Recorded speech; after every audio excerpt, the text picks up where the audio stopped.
So we're back for part 2 and we're continuing around the Lake Garda area. So after the trip to Desenzano, we drove back up on the western side of the lake and stopped in a wonderful town called Limone sul Garda. Now, the 3 places I'm going to showcase in this particular video, I kind of saved for last. Saving the best for last. And honestly, this was the point where everything started to feel a little bit more special. The journey towards the town, you see the cliffs, lake on one side, mountains right up against on the other.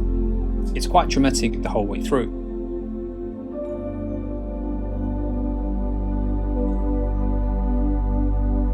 The town itself is packed with a lot of character.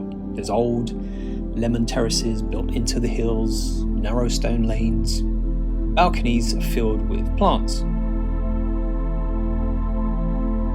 The lakefront is probably one of the nicest anywhere on Garda. It was quiet, clean, and great for just walking with absolutely no plans whatsoever. So out of everywhere I'd seen, I prefer this place. It had the best mix of scenery and atmosphere.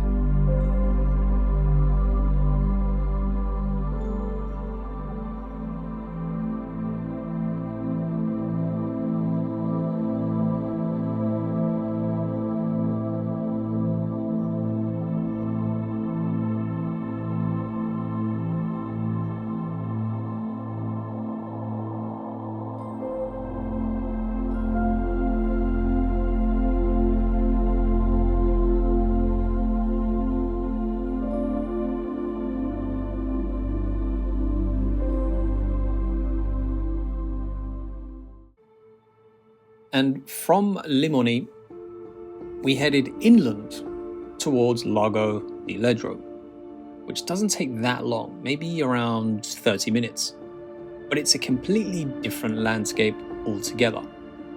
The lake's smaller, it's up in the hills, and the whole area felt cooler and more remote.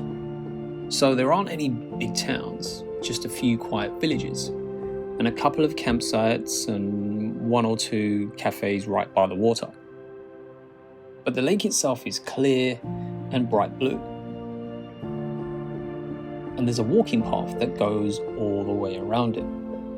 So you can, if you want, you could swim, cycle, or just sit near the edge.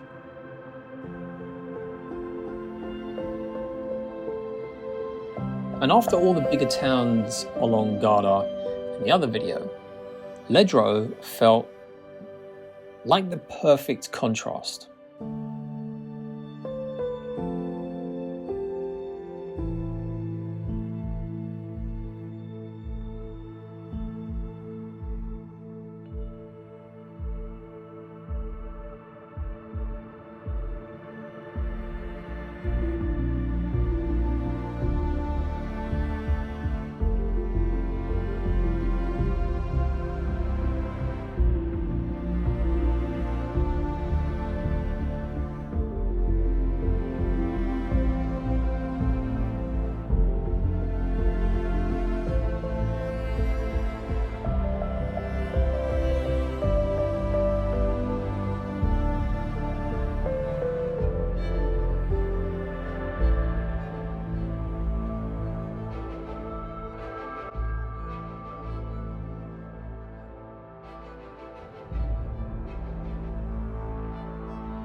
The next place was Lago di Tenno, and probably the most surprising of the 3. It's only about 20 minutes from Ledro, but higher up again, tucked away in the hills. Now the colour of the water here is the first thing that you'll notice. Bright turquoise and almost unreal. The lake's small and there's not much around it, just a walking path and a few picnic areas.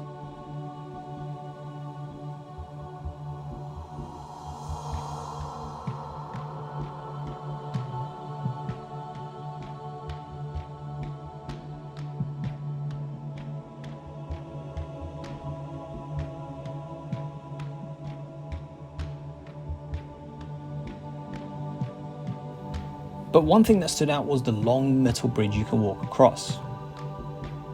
It's a pedestrian bridge just outside of the town of Canale di Tenno, and it stretches across a deep forested valley. So you don't need to cross it just to get to the lake, but it's nearby. But the views looking down onto the trees are pretty impressive.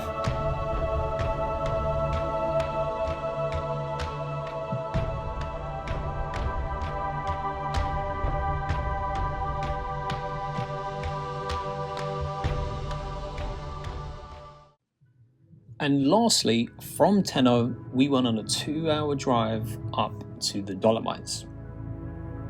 Now, there ain't that much to say about the Dolomites because for me, it's more about the aesthetics. The roads through the mountain passes and small towns were the highlight. And obviously, the scenery shifts completely. It's more alpine and more open. And it's kind of like the best way to end the trip. Everything started at the lake, but the last stretch was through the mountains. And there weren't that much people there, but even if there was, it's big enough to have all that space to yourself. And if you do happen to visit the areas that I mentioned, and you are driving, I highly recommend that you take the trip north to the Dolomites. So sit back and relax and just enjoy what I saw.